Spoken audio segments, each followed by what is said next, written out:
Before this meeting starts, I'd like to thank Trustee Susan Ryder, who acted as President Pro Tem on the February 24th Village meeting. I really appreciate it. Thank you, Susan.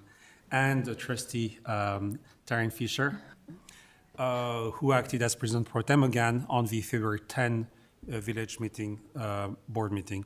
And I'm very grateful to the two of you while I was having a lot of fun, by the way. We had a lot of fun here. We did. I'm sure just as much fun as you had. That's No, great. I'm not afraid. Well, good evening and welcome to this March 10th, 2025 meeting of the Lake Bluff Village Board of Trustees. Clerk, please call the roll. Trustee Cole. Here. Trustee Fisher. Trustee Freed. Here. Trustee Hatch. Here. Trustee Rappin. Here. Trustee Ryder. Here. We have a quorum. Thank you very much. Please stand and join me in reciting the Pledge of Allegiance. I Pledge allegiance to the flag of the United States of America and to the republic for which it stands, one nation, under God, indivisible, with liberty and justice for all. Thank you. Next on our agenda are the considerations of the minutes of the February 24th, 2025 regular Village Board meeting minutes. Is there a motion to approve the Village Board's minutes? So moved. Second. Are there any changes and corrections? Thank you. It is a voice vote. All in favor? Aye. Anyone opposed? Thank you, and the motion carries. Next on our agenda are the non-agenda items and visitors.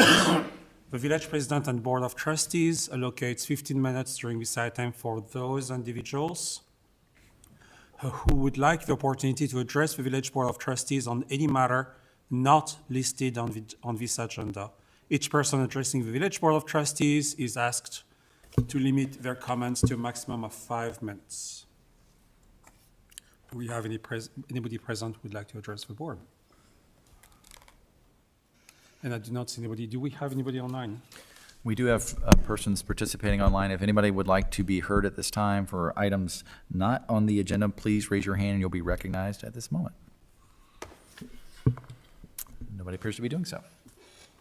And I say we move forward to our next agenda, that is item 5. The Village Board sets the order of a meeting. The Village President and Board of Trustees will entertain requests from anyone present on the order of business to be conducted during these Village Board meetings. Truly, there are not too many items tonight, and I did not hear requests. Can you do the informational report? You can do that, absolutely. Without any objection on the board. No. 7A and 7B. So moving on to 7A and 7B. 7B first. Yeah, 7B. I will do 7B I think first. 7B first. 7B. Yeah. 7B. Yeah. And that would be our village administrator's report. Item 7B, an informational update on seasonal gas-powered leaf blowers ban evaluation. There was a memo in your packet, and essentially the Sustainability and Community Enhancement Committee has been discussing this, and at their most recent meeting, talked about recommending to you all a tighter ban that would go from the seasonal ban to a 9-month ban, and they had a number of issues that they wanted staff to look into, one of which was to explore how to maybe lightly require registration for service providers to aid in communication and to ensure compliance, but kind of be careful with that. So that's being looked at right now, as well as they talked about extending the current school district exemption. And they also had some questions about the original working group, the regional leaf blower working group that had gotten together a number of communities. And that group is coming together next week. The village managers from that group to talk about where each respective communities are and their analysis, and look and see if there's a reason to put that group back together and commence work again, or leave everybody to their own. But, so right now, I wanted to bring that to you all to know that the SEC did, you had given it to them before. They gave a recommendation for a full ban. The board said, why don't you go back and look at something between a full ban and where we are today? And so they came back with an extended ban, but it's still, there's some still issues they've asked staff to look into. So before you get, I just wanted to give an update and say, they have talked about it. They've asked us to look at some other things. So before you get the full complete, I just want to give you a quick update. And that's really what tonight's was. If there's any other questions or comments, and happy to keep digging in that arena. One of the things in the document was, you talked about the school having an exclusion. You did not talk about the park district. The Park District has, they bought the equipment, they're working within it. They did have their carve out, if you remember, for maintaining a golf course. That, they don't expect that would change, Okay. so. The carve out for the golf course is indefinite? I think that is the way it's been handled in a lot of communities, even with, like, I think Evanston, if I understand it correctly, they have a full ban on gas powered, but they do carve out the municipal golf course, is my understanding. See. And the school district is seeking an exemption for That's a good which que- I don't know if property? they've actually requested that additional time, or if that was just something that the SEC talked about, be willing to work with them on. Yeah, so they requested initially they requested a permanent ban. I see. And the SEC said they were comfortable with doing a 1-year ban for them to kind of figure it out. 1-year exemption for school. Sorry, for the school. exemption. So we're moving from a ban of, from May 15 to September 30. Maybe. I mean, that's what they're months, recommending right now, 2 yeah. months in the spring to 1 month, no, 1 month in the spring to 2 months in the fall. To allow for spring and fall cleanup. So it's still a work in progress. Understood. When There's- when will we have a more final recommendation? Probably in April. One thing I noticed is, part of the write-up was, registering landscaping businesses, and maybe only in Lake Bluff, or making it very easy for small mom-and-pop businesses, or establishing a database for the North Shore, where a registration in Evanston would apply to Lake Bluff, for example. What will be the infrastructure needed for that? Don't know. I mean, it's been really softly shared so far. So like when the village did its seasonal ban, we talked with, I think we got Highland Park's list and some other communities that had a list, and we use that to mail out as a working list. But it's been shared softly now. But, you know, the idea of creating this infrastructure, I think that'll come up in the phone call next week, frankly, so. Okay, thank you. I'll be interested to hear more about that, because my opinion is it's just maybe a step too far. I think that adds extra work to our staff, and I think really the focus of the ban should be, the community should be enforcing it. And if you have a landscaper using a leaf blower, it's your duty to remind that person or that team that it's not allowed during certain months in the community. When we start getting into maintaining lists or registering, it's giving me a little bit of heart palpitations for so many reasons. I'm just curious if we think this change would be potentially effective starting this season. If we're gonna talk about it in April, Yeah. would we then want it to go into effect where? I think you have a lot of flexibility in the sense that you have kind of like the seasons, right? You've got the spring and fall to, you know, so I think there's plenty of space. If you want a longer runway to talk about it, you have the summer, right? Because it would be difficult to do something now, I think, for the spring already, and get that word out. I mean, it did something last time pretty quickly, but I think we were not this far along. It was in February, if I remember. But it's, you have some flexibility, but I think practically speaking, if you did a change, you'd probably want to institute it in the summer. Thanks. Any more comment on the board? So I think the concern that was expressed is ensuring that people understand and are following the ban, whatever it is. And so communication is key. I take Taryn's point, it seems to me the community members have an obligation to know what's going on their property, right? And so I think communicating further with the community members, if we want the community members to pass along contact information for their service provider, then perhaps that, but I share Taryn's concerns, maybe for the same reasons, maybe for other reasons, of getting into the business of tracking these folks. So I think I'd like to continue to look at it. I think it was very helpful to have this working committee. We were able to act very quickly upon when they concluded their recommendations or their findings a couple of years ago. And so I think continuing that model will be very helpful. Clarity is my biggest concern, and I don't think we can do anything this year, because even if we were to adopt these recommendations, it would be merely changing May 1st and May 15th would be the change, and it's already confusing enough.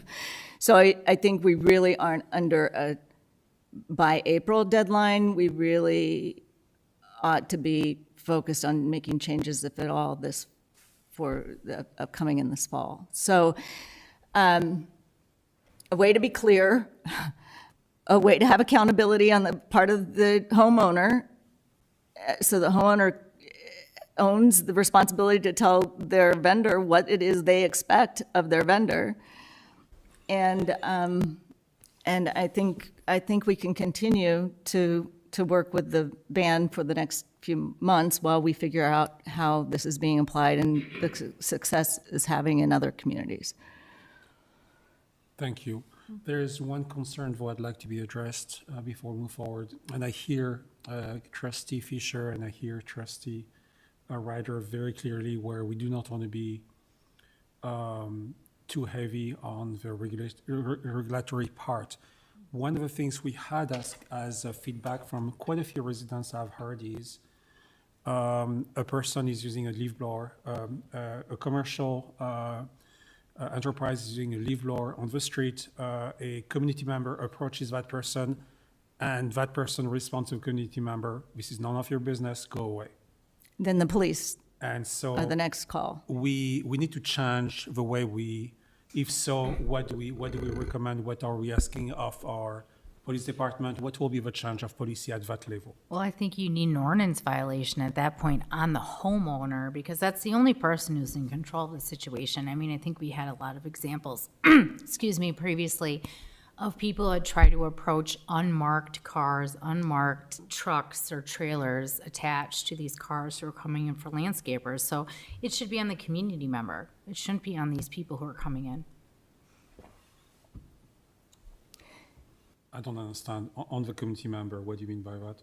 Do an ordinance violation where if it's violated, they get fined.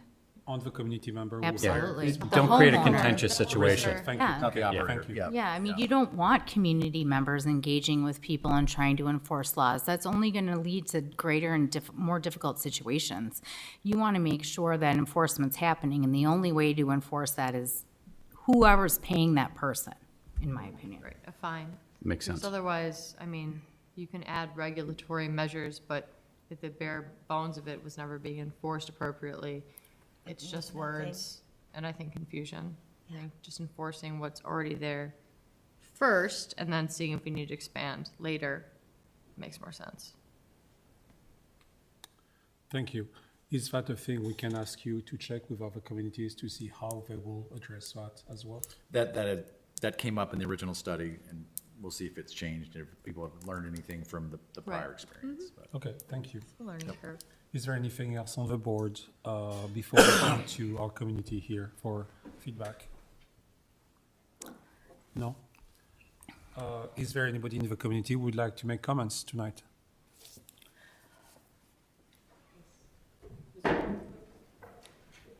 Please state your name and your address. Good morning, good evening, Pam. Pam Russell, 448 Gurney Avenue. The only thing I would advise, and I think Trustee Ryder had said it, the communication is key, and you may want to enforce it with the homeowner, but unless you have some way to get out, as the village did 2 years ago, to whatever landscapers they knew, to let them know this ordinance is in place or this ordinance has changed, you're asking for more trouble. You know, if we go to 9-month ban, and please, my day yesterday was already destroyed. So, you know, it's starting, it's gonna be bad. There are all sorts of reasons to move forward. So I understand we're on a tight schedule for the spring, but please push for the fall and getting this in place. And if you can do it for the spring, even better. But communication, whether you register them or not, just for the purpose of communication, what's the harm in getting names so you can communicate with as many landscapers as possible? You don't have to use it as a disciplinary thing. You don't have to use it to raise revenue. But I think, Drew, you had said that the village has systems set up that it's fairly easy to do that piece of it. Yeah. So please consider that. Thank you. Thank you. Anybody else wishing to make a comment?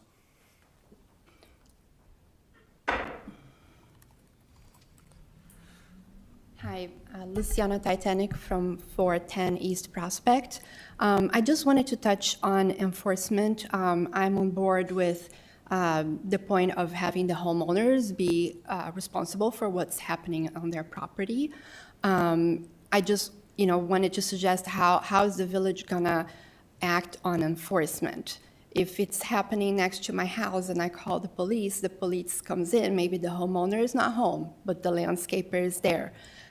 How is that gonna be documented? And is there gonna be a fine that the homeowner will be liable for? Because unfortunately, for some people, that's the only way that people make changes and comply with some of these things. I've heard or saw somewhere that a fine that in the current ordinance might be for the landscapers who might be breaking the ordinance, and it would be about $25. Correct me if that's wrong. But for some people, that might be just considered as, this is the cost of doing business in Lake Bluff. I'll pay the $25 and do what I need to do. So consider those amounts. So they are, reasonable, but also help with the change in behavior. Thank you. Okay, thank you very much. Any more comments? So I'm curious to hear what will happen next from our communities, and I look very much forward to your next report. You got it. Thank you. My most immediate next report has to do with Tesca. Yeah, come on up, Mike. So the other element in my report this evening involves the village's ongoing efforts to update its comprehensive land use plan, and the village hired Tesca along with Opticos to help prepare an update to the plan, and we are on the verge of unveiling a draft at a public hearing next week, and we asked Michael Blue and Andrew Dunham from Tesca and Associates to come in and give you a preview of what that's going to look like and where the plan is at presently. So I'm going to put up a presentation. Give me one moment. Here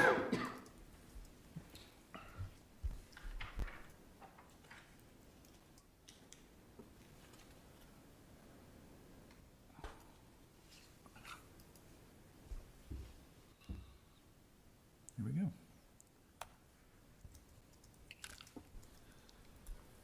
Floor's yours, Mike. We're on? Yep. Well, thank you, Mr. President, trustees. Thank you very much for this opportunity to be with you here tonight. We're pleased to talk to you about the comprehensive plan and where it's been. Again, I'm Michael Blue with Tesca Associates.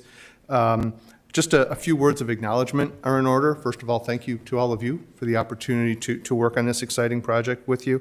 We want to thank the village staff who have been very, very involved in the preparation of the plan.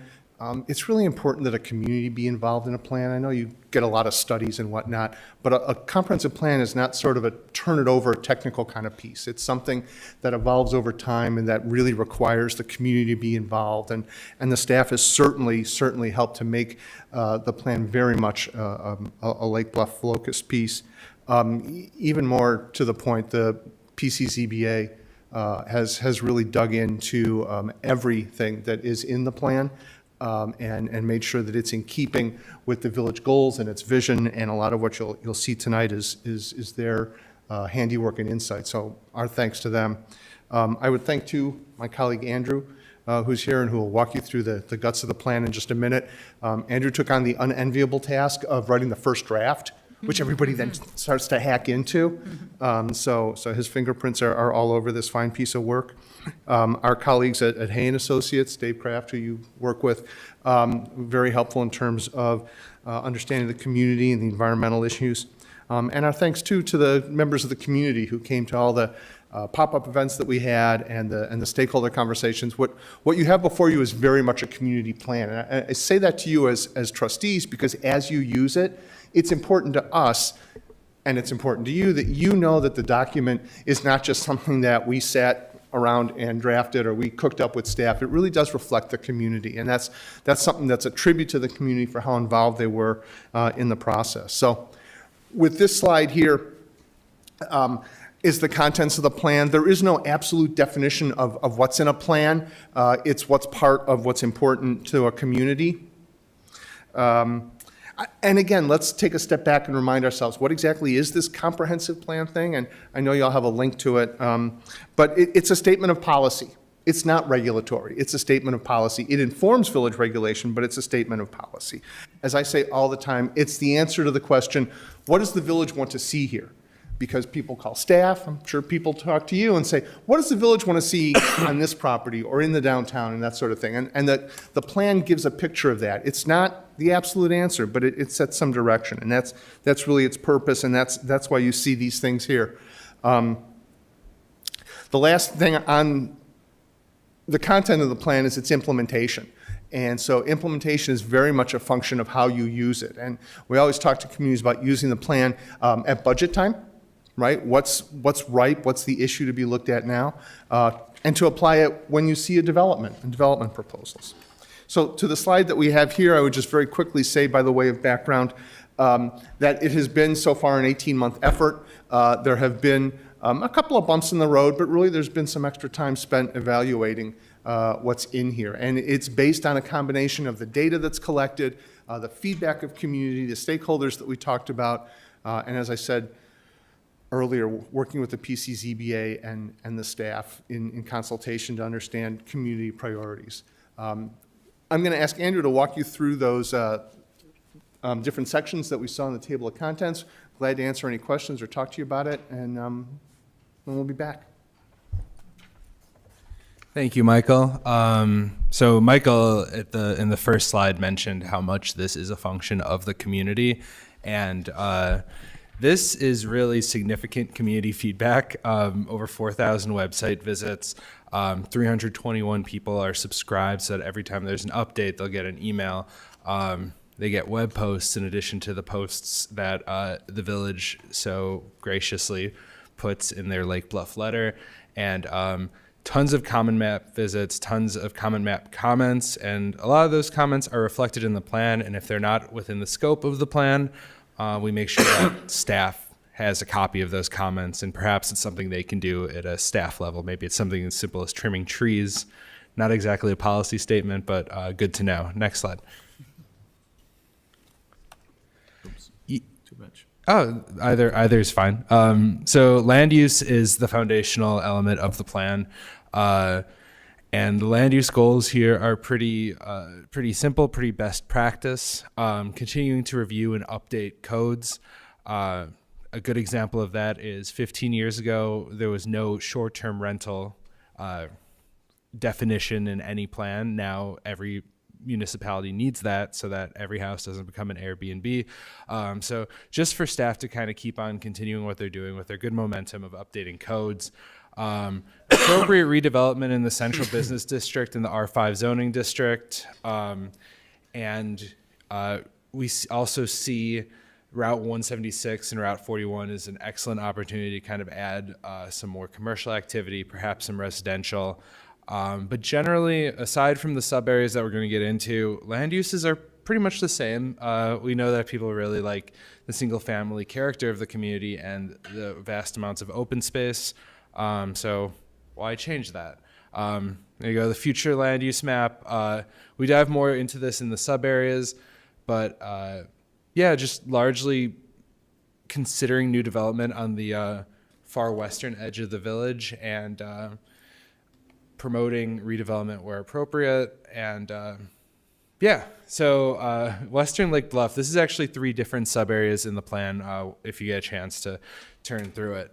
But we see the opportunity that comes with IDOT reconstructing the 41-176 interchange. Aside that, we'd like to see more sidewalks, trails, and that's included in our sub-area plan. Horizontal mixed use, so perhaps some mid-sized multifamily residential connected to a separate freestanding commercial. We think that is feasible in this area, and the amount of amenities there and the access to transportation can really support that. And just kind of continuing the development that's already there, making sure the business park supports those entrepreneurs, making sure that different types of commercial are allowed as appropriate. So this is a rough concept, not at all a development proposal. But it shows kind of the things we're talking about. So good buffers along Route 41 to make sure that future development isn't as impacted by roadway noise. Finding these strategic sites for commercial development at intersections, that's the red stuff. Yellow is potential locations for residential of different types. And then purple, this area still is kind of an industrial and flex use. So appropriate light industrial buildings can be kind of sprinkled throughout, and just flexibility is the main takeaway in this part of the plan. Next slide. Yeah, so the central business district, very important to the community and required a lot of thinking and a lot of different approaches. So block 3, there's a lot of development already being floated for that, but basically our thought is to use that as a transition, stepping down from the downtown where there's storefronts to something that's more fitting for a residential neighborhood. Generally, promote mixed-use development throughout the downtown area where appropriate, and continue to support multifamily in the multifamily district. Next slide. And then this is kind of a rough mock-up of different opportunity sites. So there's the corner of Walnut and North at the very top. Those are 2 municipally owned sites.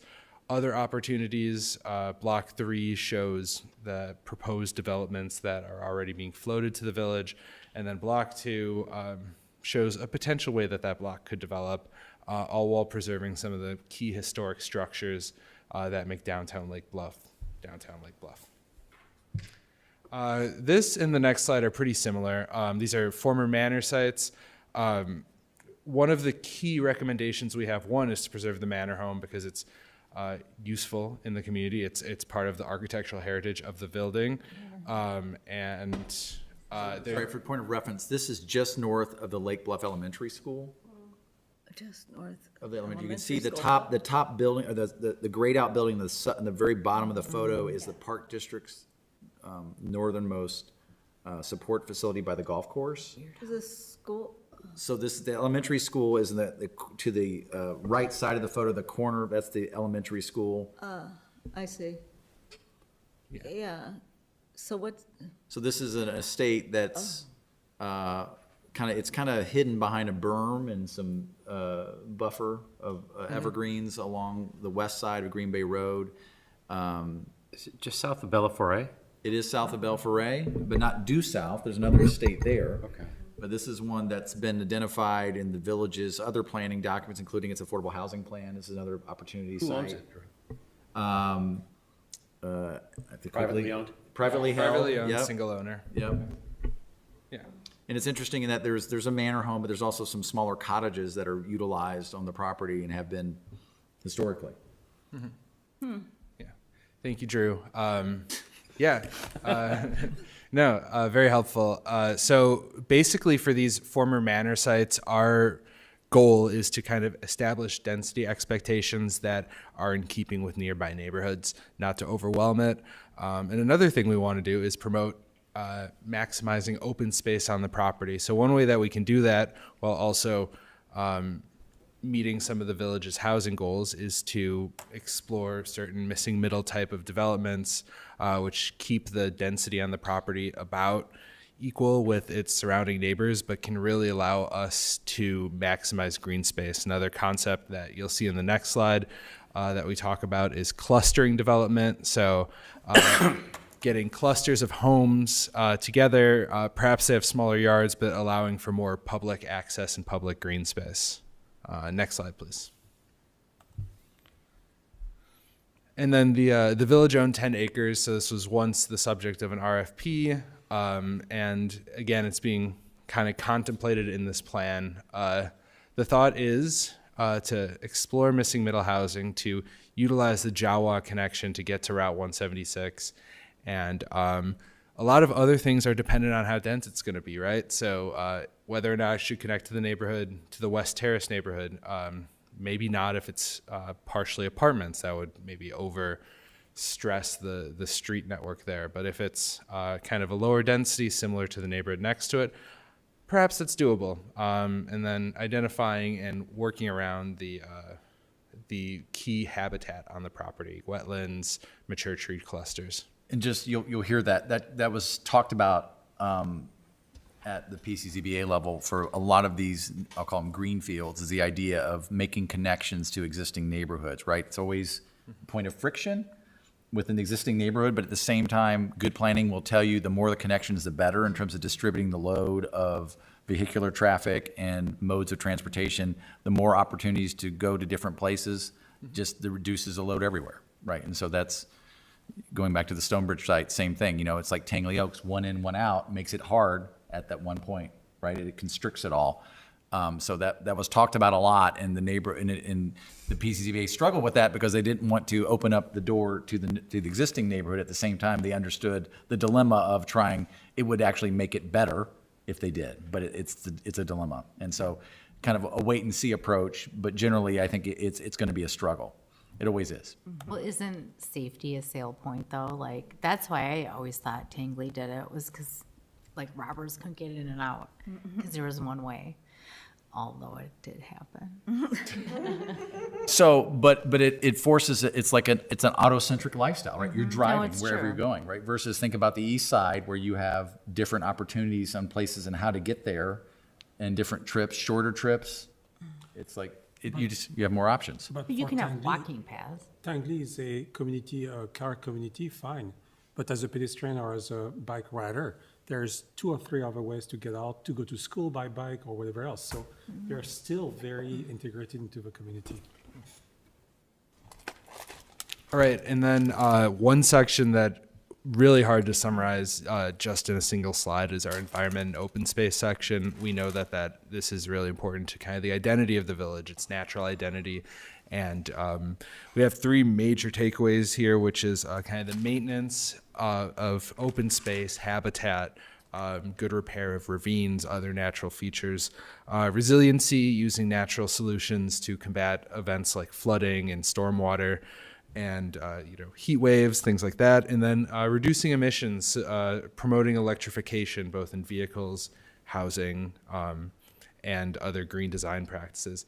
A lot of the points of housing have already been touched on. One thing we did discuss with staff was reevaluating zoning to accommodate potential development in certain cases on these heritage lots, the smaller sized cottage lots.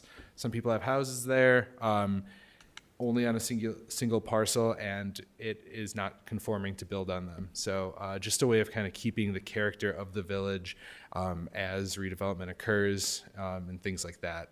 Removing barriers in development of housing and kind of clustering housing all big things. Community character and design, basically continue what you're doing. Incorporate placemaking downtown, allow for events, reduce visual clutter and not a ton of signs on the road, let people see the natural areas, and continue historic preservation plaques. And then this image right here was something we thought up for the Scranton underpass and how to kind of improve the front gateway to the village. This obviously, there's stormwater and other considerations that might need to be done first, but we view this as a major opportunity. Oh, this is very nice. That rendering is nice. Yes, it is. Thank you. That, for I the cannot record, so take that, credit. this infrastructure, the railroad bridge,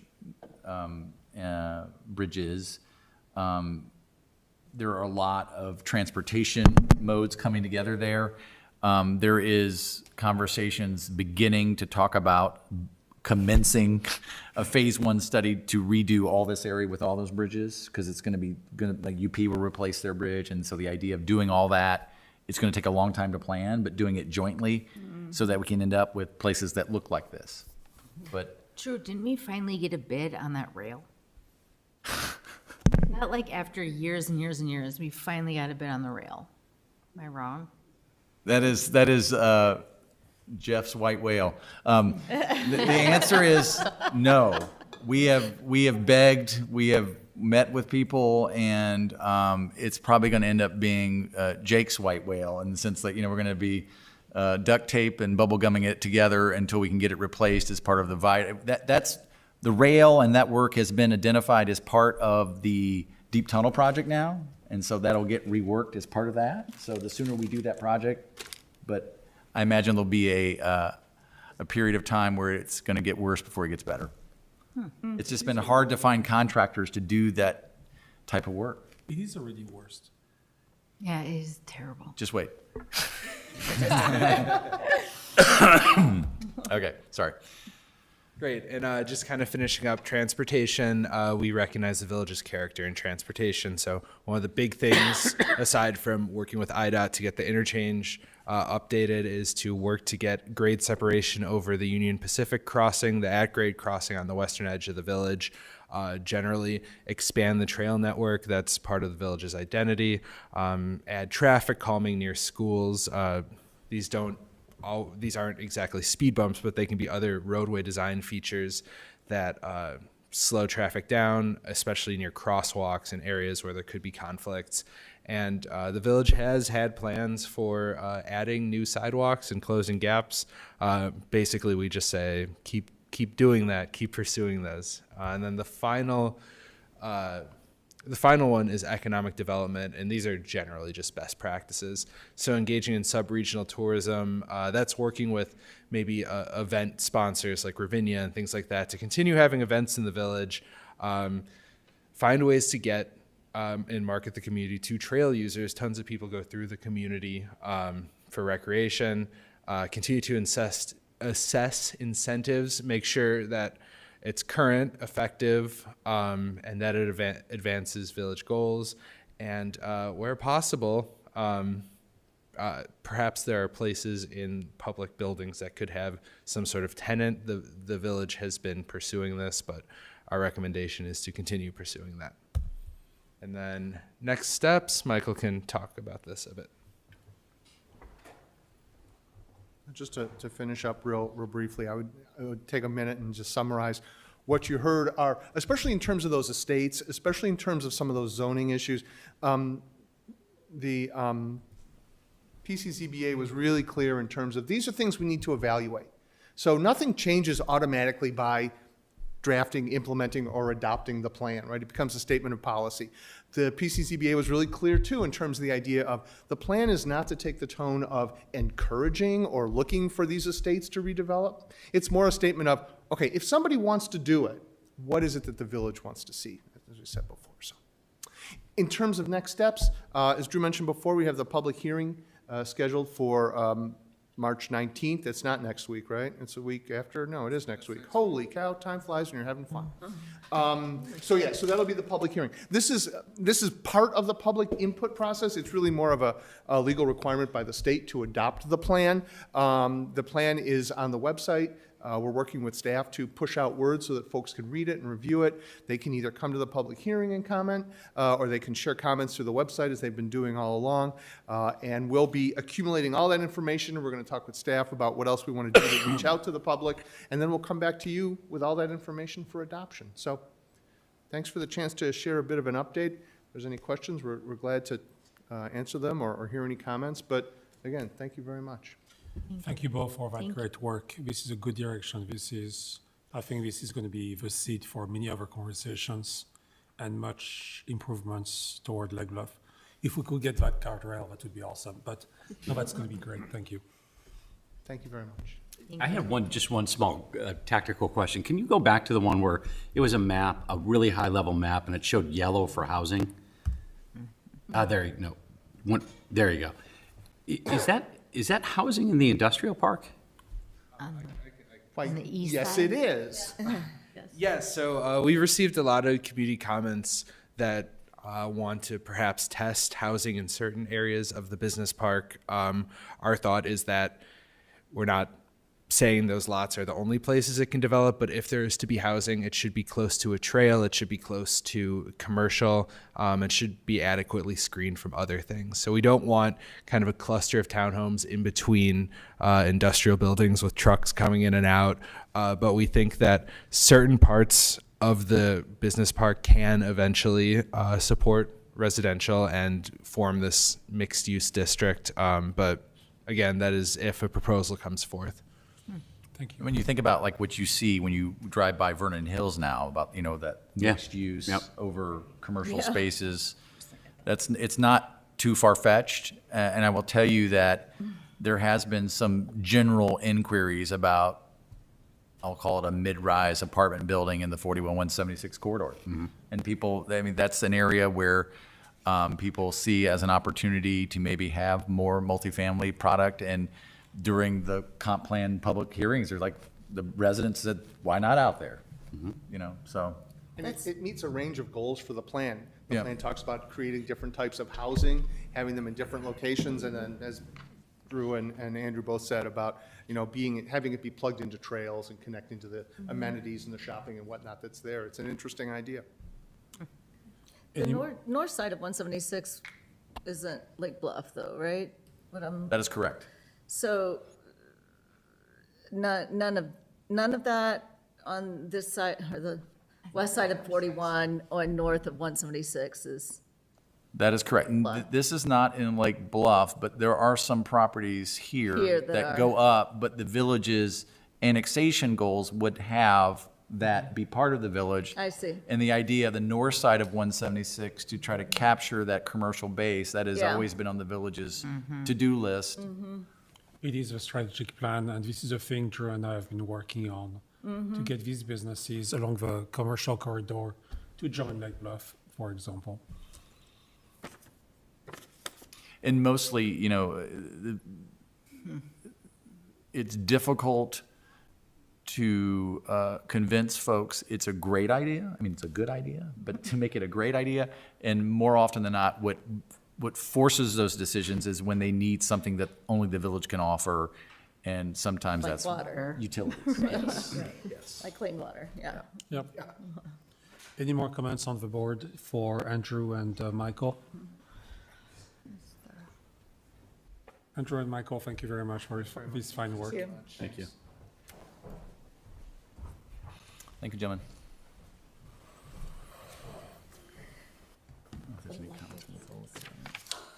Sure. Do we have any comments from people in attendance tonight? And what about online? If anybody wants to make a comment online regarding those reports, please raise your hand now and you'll be recognized through the Zoom call. No, sir. And moving forward, thank you very much for these reports. Next on our agenda is item 6A, and that would be the warrants report for No, 6A, yes. That would be the warrants report for February 25 to March 10th, 2025. Is there a motion to approve the warrants report? So moved? Second. Thank you. And our warrants report tonight is for expenditure of village funds for payment of invoices in the amount of $449,311.89 for February 25 to March 10th, 2025. And again, all documentation is attached. I had the chance to read the documentation and I did not see anything out of the ordinary. Everything is pretty standard to what we usually see. Any comments on the board? If I may. Sure. There's one thing that popped that I had a conversation with Finance Committee Chair Ryder about on the warrant list. There was a payment to the Illinois Toll Highway Authority for a penalty. And we looked into that, and that's something that Police Chief Matt Smazinski had been arguing with them for it goes back to 2021. We were disputing a bill and finally couldn't narrow it down anymore, and for a small fee, just pay it to go away. So, but that was one of those that was, thank you for. I just wondered if we paid people's tolls. Yes. Toll penalties. We 'Cause do I have a we do few. for No. police vehicles. For our police Add it to the vehicles, list. we do. Thank you. And to be clear, only for police vehicles that are not take-home vehicles. For those, the employees covered. Thank you. Any more comments on the board about this warrants report? Nope. Thank you. So it is a roll call. Clerk, please call the roll. Trustee Fisher? Aye. Trustee Freed? Aye. Trustee Hatch? Aye. Trustee Rappin? Aye. Trustee Ryder? Aye. Trustee Cole? Aye. The motion carries. Thank you. Next on our agenda is our village ordinance report, and tonight this is Mrs. Willett. Do we have a report? No report. Thank you very much. Next would be my report, and I do not have a report either. Next is our acceptance of a correspondence. Please note all correspondence was delivered to the Village Board of Trustees in the informational report on February 21st and 28th, 2025. Is there a motion to accept the correspondence? Motion to accept. Thank you. Seconded. Thank you. This is a voice vote. Is there any comments on the correspondence? Anything? It is a voice vote. All in favor? Aye. Anyone opposed? Thank you. Next is item 11, a resolution authorizing the execution of a contract for low-slope roof replacement at the Public Safety Building. Is there a motion to approve this resolution? So moved. Second. Thank you. The village conducted a bid opening on February 25, 2025 for low-slope roof replacement on the Public Safety Building.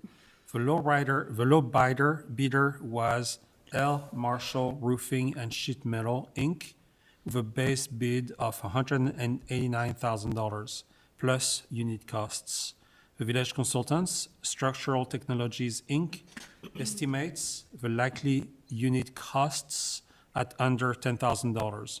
Therefore, the anticipated total cost of $199,000 is below the amount of $255,000 budgeted in upcoming fiscal year 2026. The work consists of replacing the foam insulation and roofing material on the two flat roofs over the fire department garage and mezzanine.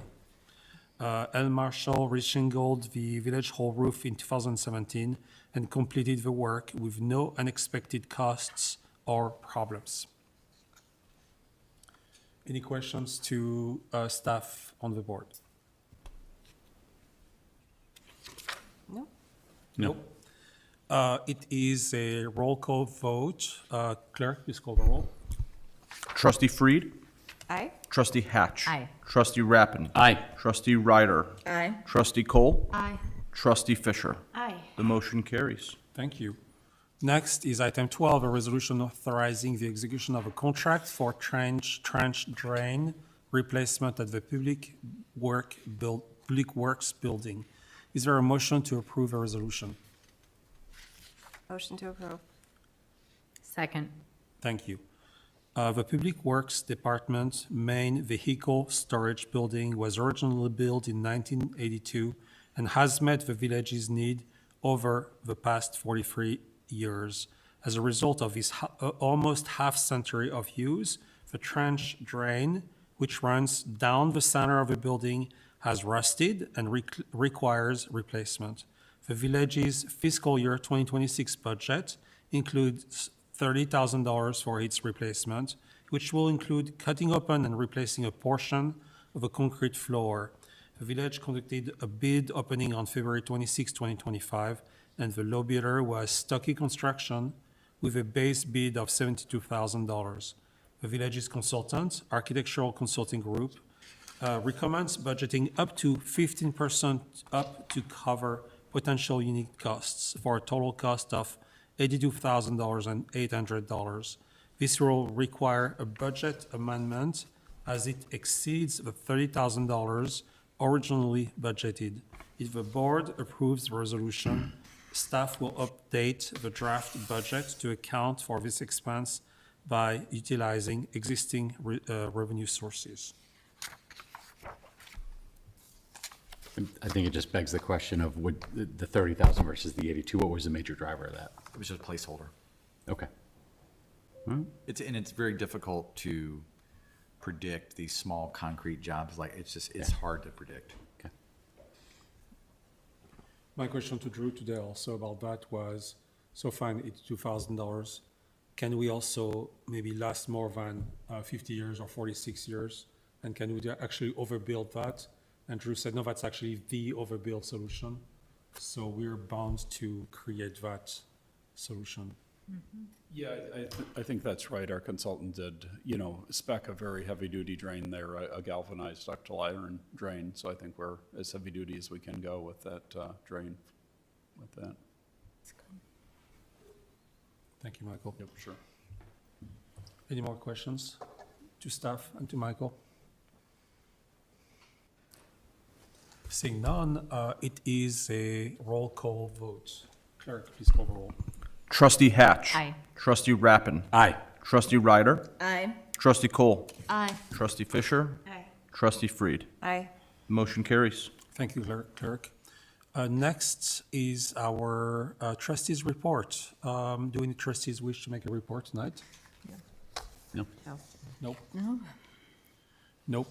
Moving forward, we do not have an executive session tonight, Correct. and therefore it is our adjournment. Could I please have a motion to adjourn tonight? So moved. Second. Thank you. All in favor? Aye. Anyone opposed?